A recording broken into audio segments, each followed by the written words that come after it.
حمزه بابا فرمایي چې پرېنوځي په ښکته پښتنو پښتو، چې پرېنوځي په ښکته پښتنو پښتو، کړی جګه تر اسمانه میړنو پښتو، کړی سور داسې تارونه د ملت د رباب، کړی سور داسې تارونه د ملت د رباب، چې هره پرده غږ کړي چې پښتو پښتو. دیو د شین سترګې پیرنګي کرامات څه پیژني، دیو د شین سترګې پیرنګي کرامات څه پیژني، د وطن خلک ځان ته پیښ مشکلات څه پیژني، او د هغې دور تصور مې روح په کاڼو ولي، بیا به زما بچی حجره او جومات نه پیژني. ډېر ګران ډېر محترم پروفیسر ډاکټر اباسین یوسف دی.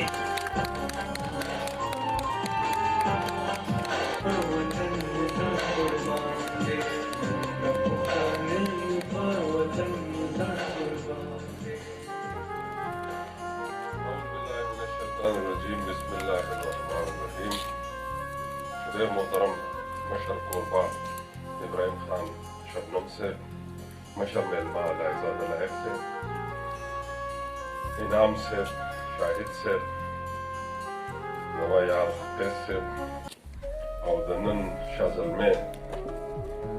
دیار صاحب، قدیم ابود دیار ډېر خوش قسمته دی. نن په دې نننۍ غونډه کې ما د سوات ټول غټ ادبي شخصیتونه ولیدل، نو زه په دې ډېر زیات خوشحاله یم، ډېر زیات خوشحاله یم چې دوی ټول په دې متفق دي. او زه سوات ته مبارکي ورکوم چې هغوی یو بل داسې شاعر وموندو چې هغه مونږه نه یوازې د پښتنو تر منځ بلکې مونږ یې په انټرنیشنل لیول باندې هم د مقابلو دپاره وړاندې کولی شو.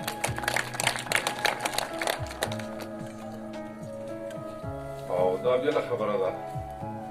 چې زمونږ ادبي هلې ځلې چې دي نو هغه څه د کرونا د لاسه او څه د حالاتو د لاسه دومره چابکې نه دي پاتې شوي. بله دا ده چې ځینې وخت کې مونږ غیر ذمهدارۍ احساس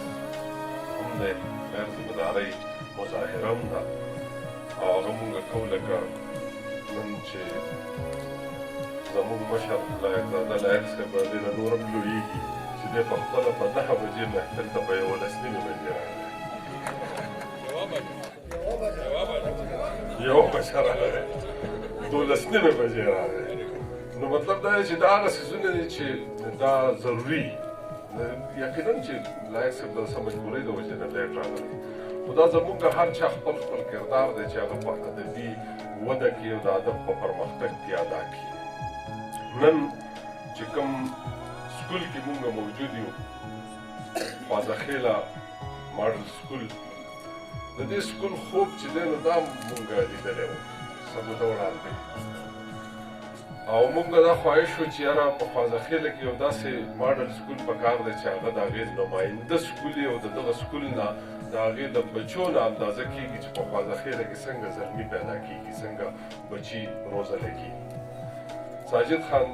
ډېر تکړه سړی دی، الله دې لري، نو هغه دغه خوب زمونږ تکمیل ته ورسوه. نن تاسو چې په کوم سکول کې ناست یئ نو د دې بچي چې دی هغه د دې سیمې پېژندګي ده، دا زمونږ دپاره ډېره د فخر خبره ده. د دې سره سره تاسو مقالې واورېدې، تاسو تاثرات واورېدل، نظمونه مو واورېدل، د هغې سره سره ډېر ښکلې ستاینې مو واورېدې، او د یار صاحب خبره چې هر انسان د بل انسان نه ښکلی دی، نو ډېر ښه خیالات مو واورېد، او ډېر ښه تنقیدي رایې پکې هم لایق صاحب ګیله کوي چې مونږ پکې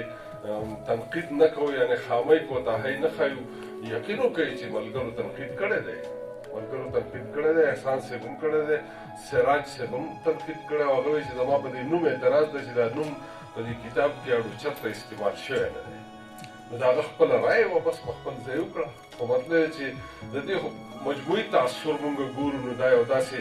نوم دی چې د دې نه یو د مقامیت اندازه کېږي، بل د دغه میوې د خوږوالي په وجه باندې د دې کلام د خوږوالي او د تخیل او د ژبې